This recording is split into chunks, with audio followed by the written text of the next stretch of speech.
ધોળકિયા ભારતની અર્થવ્યવસ્થાએ પોતાની તાકાત બતાવી દીધી છે। જીએસટીમાં ઘટાડા બાદ ભારતની જીડીપીમાં ઉછાળો આવ્યો છે। બીજા ક્વાર્ટરમાં 8.2% વધી દેશની જીડીપી પાછલા નાણાકીય વર્ષે 5.6% હતી। ભારતની અર્થવ્યવસ્થાએ બીજા ક્વાર્ટરમાં એટલે કે Q2માં અપેક્ષા કરતાં વધુ સારું પ્રદર્શન કર્યું છે।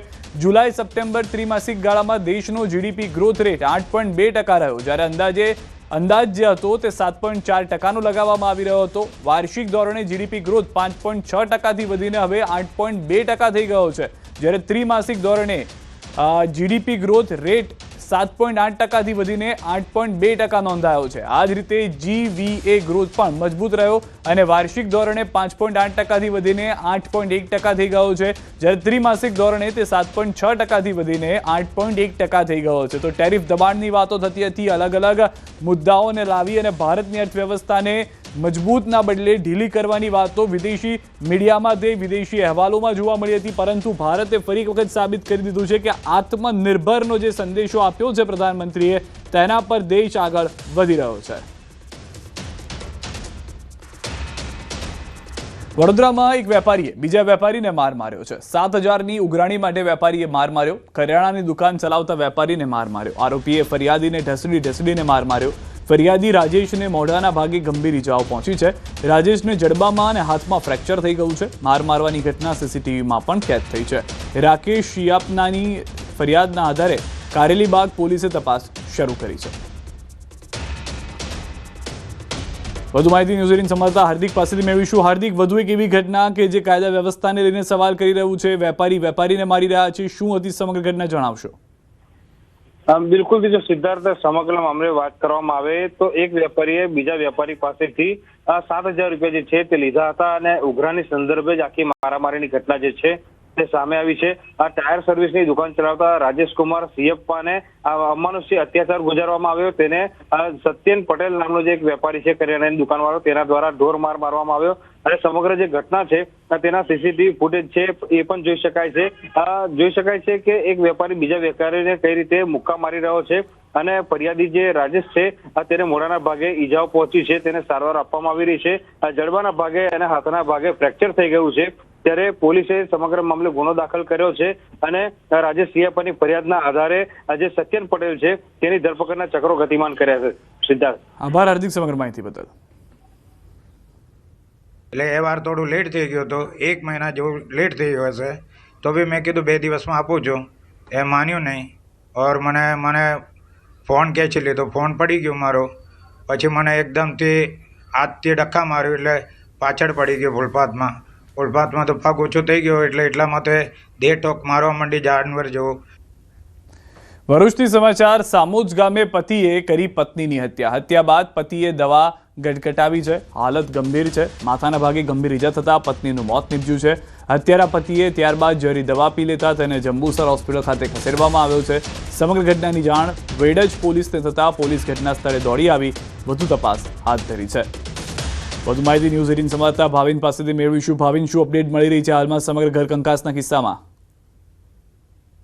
જી, સમગ્ર ઘટના જે સામોજ ગામેનો છે અને પતિએ છે ને પત્નીની હત્યા કરી હતી। માથાના ભાગે તીક્ષ્ણ કોઈ હથિયારથી મૃતકને ગંભીર ઈજા કરી હતી, તેથી તેની પત્નીનું ઘટના સ્થળે જ મોત થયું હતું। હત્યારા પત્નીએ જંબુસર હોસ્પિટલ ખાતે ખસેડવામાં આવ્યું હતું, કારણ કે તેણે જેવી પત્નીની હત્યા કરી તેવી તરત જ એને દવા ગટગટાવી હતી। હત્યાનું કારણ હજુ હાલ સુધી અકબંધ છે। હત્યાના પત્ની જે વધુ સારવાર માટે, જે પતિ છે તેને વધુ સારવાર માટે અત્યારે વડોદરા જે રૂરલ હોસ્પિટલ છે ત્યાં ખસેડવામાં આવ્યા છે। જી, આભાર ભાવિન સમગ્ર માહિતી બદલ। તો હાલમાં પતિને સારવાર આપવામાં આવી રહી છે, પત્નીના મૃત્યુના સમાચાર કન્ફર્મ થઈ ચૂક્યા છે। ભાવનગરથી સમાચાર, બાઇક ઉપર સ્ટન્ટ કરવા યુવકોને પડ્યા છે ભારે। સ્ટન્ટ કરનાર યુવકો સામે કાર્યવાહી। શહેરમાં ચિત્રા જીઆઈડીસી વિસ્તારમાં રોડ પર સ્ટન્ટ કરવામાં આવ્યા હતા। સોશિયલ મીડિયા ઉપર વિડીયો અપલોડ કર્યો। 2 સગીર અને 2 યુવકો મળી કુલ 4ને ઝડપવામાં આવ્યા છે। મોટર વ્હીકલ એક્ટ મુજબ ગુનો દાખલ થયો છે। તો દ્રશ્યો મેં આપને બતાવી રહ્યા છે। એક તરફ પહેલાની ઘટના કે જ્યાં આગળ તેઓ સ્ટન્ટ કરતા હતા, વિડીયો અપલોડ કરવામાં આવ્યો છે અને ત્યારબાદ તેમાં અકસ્માત થતો પણ જોવા મળી રહ્યો છે. સ્ટન્ટ કરનાર યુવકો કે જે સ્ટન્ટ કરતા કરતા પડી જાય છે, ત્યારબાદ પોલીસને આ સમગ્ર ઘટનાની ધ્યાનમાં આવતા યુવકોને પકડી લીધા છે. તેઓ પાસે માફી પણ મંગાવી છે. સુરતમાં ગઠિયો રોકડ ભરેલી બેગ તફડાવી ફરાર થઈ ગયો. માંગરોળના કિમ 4 રસ્તા નજીકની ઘટના છે. ફૂડ પેકેટ ડિલિવરી કરતા ટેમ્પામાંથી ઉઠાંતરી કરવામાં આવી. ટાયર પંચર થયું હતું કહી નજર ચૂકવી રોકડ રકમ ભરેલી બેગ લૂંટી ફરાર થઈ ગયો. ગઠિયાની કરતૂત સીસીટીવી કેમેરામાં કેદ થઈ છે. વેપારીએ પોલીસ મથકમાં ફરિયાદ નોંધાવી છે. જે ટેમ્પા ચાલક હતા તેઓને કીધું કે તારે ટેમ્પામાં પાછળના વ્હીલમાં જે છે તે પંચર લાગી રહ્યું છે. જેવો ટેમ્પો ચાલક નીચે ઉતરી અને પાછળના વ્હીલને ચેક કરવા જાય છે એ દરમિયાન ટેમ્પામાં જે પડેલી બેગ હતી કે જેમાં રોકડ રકમ હતી તે લઈ અને ગઠિયો ફરાર થતો સીસીટીવીમાં નજરે પડી રહ્યો છે. ભાવનગરથી સમાચાર. પાલીતાણા પોલીસ સ્ટેશનમાં આધેડનો આપઘાત. અમદાવાદના આધેડનો ઝેરી દવા પી આપઘાત. શૌચાલયમાં અનાજમાં નાખવાની દવા ગટગટાવી શેત્રુંજય ડુંગર ઉપર આરતી માટે 11 લાખની બોલીની રકમ ન ચૂકવતા પોલીસમાં અરજી થઈ હતી. 53 વર્ષીય યોગેશભાઈનું સારવાર દરમિયાન મોત થયું છે. મૃતદેહને ભાવનગર હોસ્પિટલ ખાતે પીએમ ખાતે ખસેડાયા છે. યોગેશભાઈ દ્વારા અગાઉ શેત્રુંજય ડુંગર ઉપર આરતીમાં ઘીના ઘડાની બોલી લગાવાઈ હતી, જેમાં 11 લાખ જેટલી રકમ આણંદજી કલ્યાણજી પેઢીમાં જમા કરાવવાની હતી. પરંતુ એ રકમ જમા ન કરાવતા પેઢી દ્વારા પોલીસ સ્ટેશનમાં યોગેશભાઈ સામે અરજી દાખલ કરાઈ. એ અરજીના કામે યોગેશભાઈને પાલીતાણા પોલીસ સ્ટેશનમાં બોલાવવામાં આવ્યા હતા. સ્થાનિક પોસ્ટે દ્વારા એક માણસ યોગેશ ડેડિયા, જેની ઉંમર 53 વર્ષ છે, અરજીના કામે એને થાના બોલાવવામાં આવેલ. કાયદેસર આગળની પ્રક્રિયા કરવા માટે એની પૂછપરછ કરવામાં આવેલ. પછી જે છે એને અમારા જે તપાસનીસ હતી એને કીધું કે એને વોશરૂમ જવું છે. વોશરૂમ ગયા અને વોશરૂમથી આવ્યા પછી એને થોડી દેર પછી પીએસઓને રજૂઆત કરી છે કે એને છાતીમાં દુખાવ છે, એને બેસિકલી ઝેર પી લીધી હતી. સંગઠન છે એના દ્વારા એક અરજી કરવામાં એના વિરુદ્ધ નાણાકીય નેચરની એક અરજી હતી અને એક બીજી અરજી હતી બોલાચાલીની. આ અનુસંધાનના કામે એને જે છે થાનામાં બોલાવવામાં આવેલ હતી. છોટાઉદેપુરમાં રખડતા આંખલાનો આતંક. નગરના મુખ્ય માર્ગ પર 2 આંખલા વચ્ચે યુદ્ધ થયું. જાહેરમાં આંખલા બાખડતો વિડીયો આવ્યો સામે. આંખલાના યુદ્ધને લઈને વાહન ચાલકો મુશ્કેલીમાં મુકાયા. રખડતા પશુઓને લઈને નગરજનોમાં રોષ જોવા મળ્યો.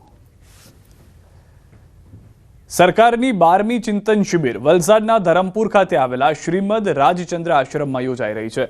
શિબિરમાં અનેક વિષયો પર ચર્ચા અને સેમિનારો યોજાયા હતા. જોકે સમય મળતા રાજ્યના મંત્રીઓ અને અધિકારીઓ હળવાશની પળો પણ માણે છે. આજે રાજ્યના મુખ્યમંત્રી ભૂપેન્દ્ર પટેલ અને નાયબ મુખ્યમંત્રી હર્ષ સંઘવીએ આદિવાસીઓના જાણીતા વારલી પેઇન્ટિંગ પર હાથ અજમાવ્યો હતો. આ સાથે કેટલાક હેન્ડીક્રાફ્ટની વસ્તુઓ બનાવતા પણ તેઓ શીખ્યા હતા. મુખ્યમંત્રીને પણ આપ જોઈ રહ્યા છો, પહેલા તેઓ સમજણ પણ મેળવી રહ્યા હતા. તેમની સાથે રાજ્યના મંત્રીઓ જોવા મળી રહ્યા છે. નવનિયુક્ત મંત્રીઓ સાથે નાયબ મુખ્યમંત્રી પણ બેઠા જોવા મળી રહ્યા છે અને અધિકારીઓ પણ છે કે જેઓ સરકારની આ 12મી ચિંતન શિબિરની અંદર અલગ અલગ ભવિષ્યના જે પ્રોજેક્ટ્સ છે તેને લઈને તો વાત કરતા જ હતા, પરંતુ જે હસ્તકલાઓ છે કે જે ગુજરાતનો વારસો છે, જેમ કે વારલી પેઇન્ટિંગ કે જે દ્રશ્યોમાં પણ આપને જોવા મળી હશે કે હર્ષ સંઘવી, આ જે દ્રશ્યો આપ જોઈ રહ્યા છો કે ખુદ હર્ષ સંઘવી જે છે તે તમામ જે વસ્તુઓ છે તેને બનાવવાનો પ્રયાસ કરતા હતા. જે હસ્તગત થયેલી વસ્તુઓ લાંબા સમયથી આપણા પૂર્વજો કરતા આવ્યા છે, આપણા આદિવાસી ભાઈઓ બનાવતા આવ્યા છે, અન્ય સમાજના લોકો બનાવતા આવ્યા છે. તેઓની મુલાકાતે તેઓ પહોંચ્યા હતા. અધિકારીઓ સાથે હર્ષ સંઘવી તે કરતા જોવા મળ્યા. મુખ્યમંત્રી ત્યાં ઉપર ઊભા છે, આપ જુઓ દ્રશ્યોમાં. નાયબ મુખ્યમંત્રી આ વારલી પેઇન્ટિંગ કરી રહ્યા છે. તેમની સાથે સાથે મુખ્યમંત્રી ઉપર ઉપસ્થિત જોવા મળી રહ્યા છે ઊભા થયેલા, અને ત્યારબાદ તેઓ વાતચીત કરતા પણ નજરે પડે છે. દ્રશ્યોની અંદરથી સ્પષ્ટ થઈ રહ્યું છે કે જે ચિંતન શિબિર છે તેમાં કેટલાક મહત્વના મુદ્દાઓની સાથે સાથે આવા દ્રશ્યો પણ જોવા મળી રહ્યા છે. કૌશિક વેકરિયા કે જેઓ હાલમાં મંત્રી બન્યા છે, નવા મંત્રી કે જેઓને પહેલી વખત મંત્રી બનવાનો મોકો મળ્યો છે, તે પણ તેમની સાથે જોવા મળી રહ્યા છે. કેટલાક અન્ય મંત્રીઓ અધિકારીઓ પણ આ દ્રશ્યોની અંદર જોવા મળી રહ્યા છે કે જેઓ આ કલાને સમજવાનો પ્રયાસ કરી રહ્યા છે, આ કલાને જાણવાનો પ્રયાસ કરી રહ્યા છે અને આ કલા જે લોકો કરી રહ્યા છે તે કેટલી મહેનતથી કરી રહ્યા છે તે ખુદ હાથ અજમાવીને પ્રયાસ કરવામાં આવી રહ્યો છે.